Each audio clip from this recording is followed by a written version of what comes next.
এই ভালোবাসাটা বিষিয়ে গেল কিভাবে একটা পর্যায়ে? পলিটিক্স চলে আসলো এখানে, বহু মানুষের ইন্টারফারেন্স চলে আসলো এখানে, এবং পদ্মার আড়ালে সবসময় রওশনের সাথে এখানে খেলতেন। কারণ আমি তো আসলে এত বুঝি নাই যে এখানে আরও অনেক মানুষজন আছে।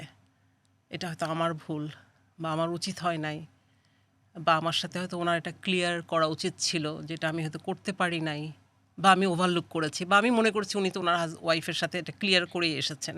বাট লেটার অন দেখা গেল যে এখানে তো রাজনীতি আছে, উনি তো ওনাকে বাদ দিতে পারবেন না ম্যাডামকে, এটা তো সম্ভব না। উনি আমাকে বলে হয়তো বাদ দিয়ে আমার সাথেই সংসার করছেন প্রেসিডেন্ট পার্কে, উনি ঘর সাজালেন, বাড়ি সাজালেন, সব কিছু করলেন আমাকে নিয়ে, এরিককে নিয়ে উনি লাইফ শুরু করলেন। রওশনের সাথে যখন ওনাকে বাড়ি থেকে বের করে দিলেন, বাট দেন এগেইন একটা সময় দেখা যাচ্ছে যে এই পলিটিক্যাল লোকজনগুলো সবসময় আমার কানের কাছে ঘুনঘুন ঘুনঘুন করতো, আমার এগেনস্টে কথা বলতো।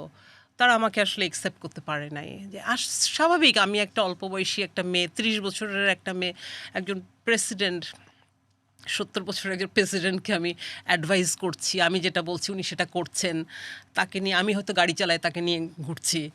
আর এখানে ওখানে হয়তো ড্রাইভার আসেনি, উনি হয়তো বলতেন ড্রাইভার তো আসে নাই, আমি কীভাবে যাবো ওই প্রোগ্রামে। আমি হয়তো বলতাম আরে আমি আছি না, আমি তো ভালো driver, let me take you. আমি হয়তো ধাম করে গাড়ি বের করে ওনাকে নিয়ে যেয়ে দিয়ে আসলাম। তখন এই জিনিসগুলো আসলে মানে আমাদের দেশের সোসাইটি না, আগের ওই সময়টার কথা বলছি আমি, মানে একসেপ্ট করতে পারতো না মেয়েরা একটু এত অ্যাক্টিভ হবে। মানে এখন যেমন দেখবেন মেয়েরা টি শার্ট পরছে, মেয়েরা জিন্স পরে ঘুরে বেড়াচ্ছে, মেয়েরা এক্সারসাইজ করছে, সব কিছু করছে, কিন্তু তখন ওই সময়টা আমাদের 2000, আমি 1-2 কথা বলছি, হ্যাঁ, ওরা খুব মানে আমাকে দেখলে না এখন ভয় পেয়ে যেত, নার্ভাস ফিল করতো সব এই লিডারগুলো, এই বৃদ্ধ লিডারগুলো। সো তারা কখনোই আমাকে ওইভাবে মেনে নিতে পারেনি। তারা মনে করতো তাদের জন্য madam Rowshan Ershad is best, she is the real madam. একটা ম্যাডাম ম্যাডাম ভাব আছে ওনার মধ্যে। উনি দেশের ফার্স্ট লেডি ছিলেন, উনি পলিটিক্যাল একজন ফিগার, উনি সুন্দর করে ওইভাবে রিপ্রেজেন্টেড হয়েছেন এত বছর, একটা ইউস্ট্রোরও তো একটা ব্যাপার আছে। সো আমাকে এখানে খাপ খাওয়াতে আমার অনেক কষ্ট হয়েছিল ডেফিনেটলি।